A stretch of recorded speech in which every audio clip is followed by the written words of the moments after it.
Double Trouble Bible Snoopers here, featuring my sister as a guest star again today, and I'm very happy about it. Our topic today is the Leviathan and the behemoth. What were they? Yes, and before we get started, I would like to say that whatever you believe the behemoth was or what the Leviathan was, this has no issue with the Salvation? With salvation. Doctrine? It's not your opinions or what your thoughts are creative thoughts. And I think it's really great that with some things in the Bible, we can have Christian communication, but not accusations. You're going to heaven. You're going to heaven regardless of what you believe. If you believe Jesus is the Son of God and you've been redeemed by his blood, you're going to heaven. So. Yes. So these little areas in the Bible are just fun to talk about because you really want to know what they were. And if you could only be back then to see, it would be really great. But there's really no way to know what they were. But it's fun to talk about. It is. It's just fun to talk about and see.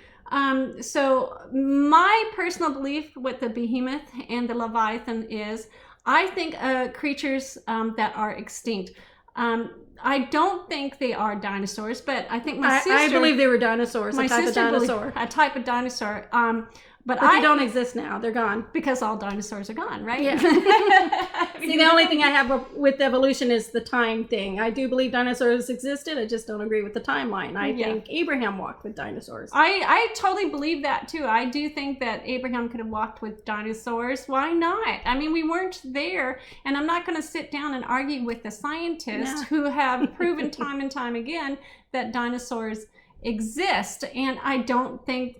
I know that because I agree with scientists, that's not a salvation issue. It's not a salvation issue now. Yeah, but sure, why not? Why couldn't have dinosaurs been around? Why couldn't there have been dragons? I mean, the mythology. I believe in dragons. And I really think the Leviathan. That's what I think the Leviathan is. I think the Leviathan was a type of dragon. Yeah, a type of dragon. And because it's interesting that there are myths about dragons from all cultures all over the world.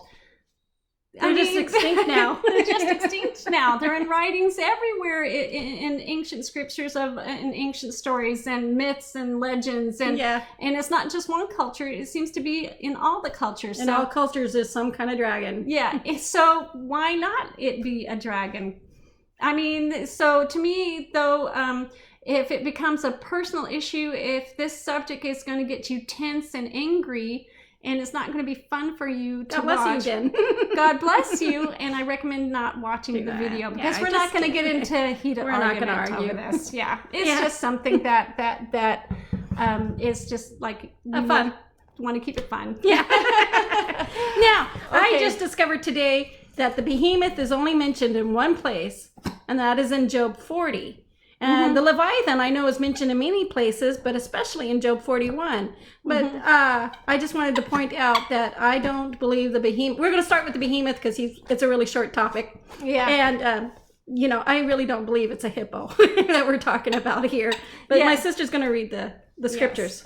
Yeah, a lot of people think it's the hippo. And the hippo was around back then, so sure, it could have been. I mean, the hippo is a powerful creature. I know they look cute to us. But I think they are so cute. They are very cute. Those big little snouts. I mean, can you picture? They are powerful. They are dangerous. They are extremely dangerous. They're like any other animal. They will kill you if they feel a threat. But seriously, the tail is not the way they describe this critter is not describing the goofy looking hippo. I mean, it's a goofy looking hippo, and this critter seems to be beyond goofy looking. But that's just my personal opinion. Right. So here we go. Look now at the behemoth, which I made along with you. He eats grass like an ox. See now his strength in his hips and his power in his stomach muscles. He moves his tail like a cedar. That's why I was doing this. Yeah. So they have little tails that... So it's not describing the tail as a cedar. It just says it moves its tail like a cedar. Have you seen cedars move?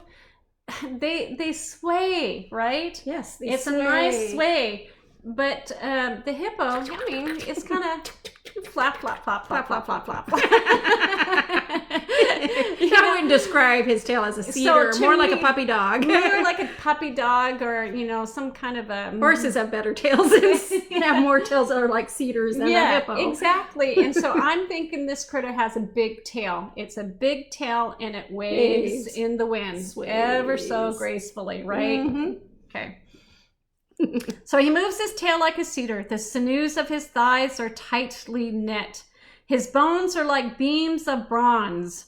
His ribs like bars of iron. It would almost seem like they're describing a rhinoceros. If anything, a rhinoceros type critter. Yeah. Other than that, they have the little tails too.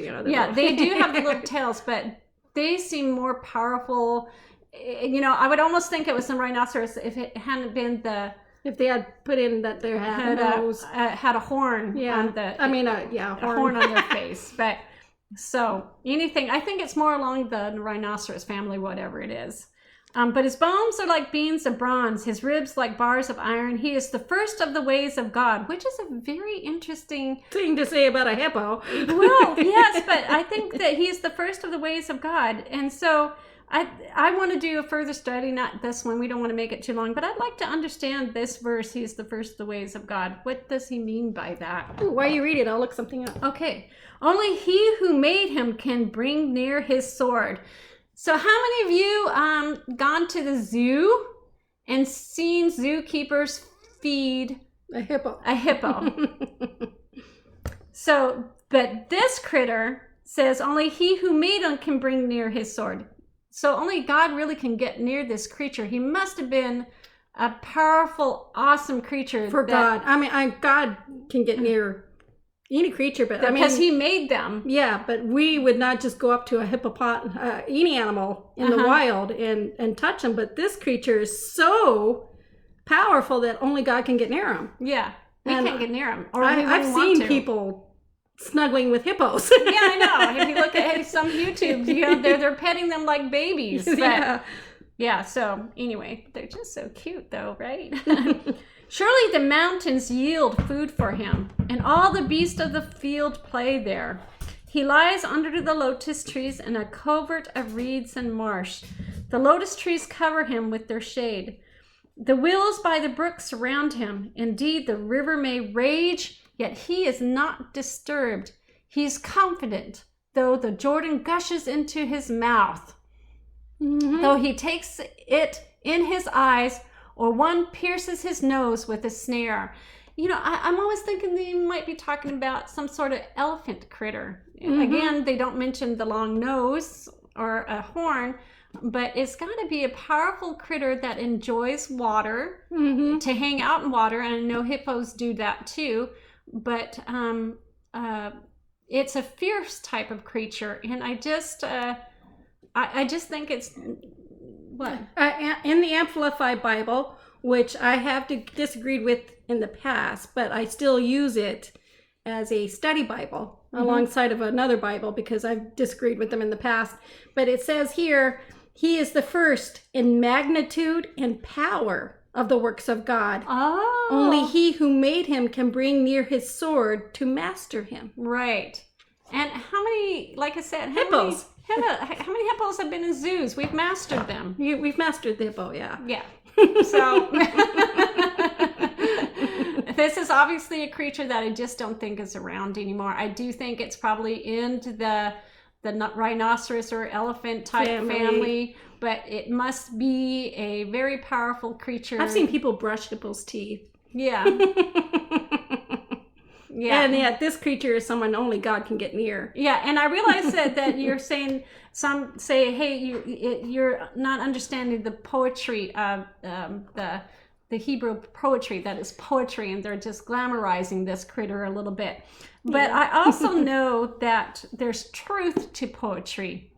You don't write about a little mouse and make it into this great big creature using poetic terms. They are obviously writing about a very aggressive, very powerful, one of the first creatures that God created. Mm-hmm. And that could have been a dinosaur. Yeah, a dinosaur.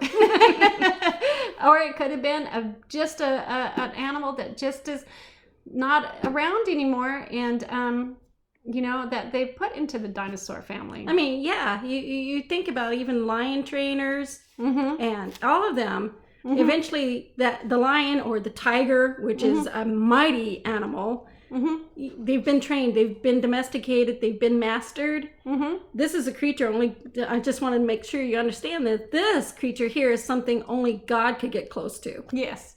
No humans can master them. Yes, right. Exactly. And back then they did have domesticated animals. Yeah, they did domesticate the elephant. They probably had, a few rhinoceroses hanging out on a farm somewhere. Who knows? Yeah.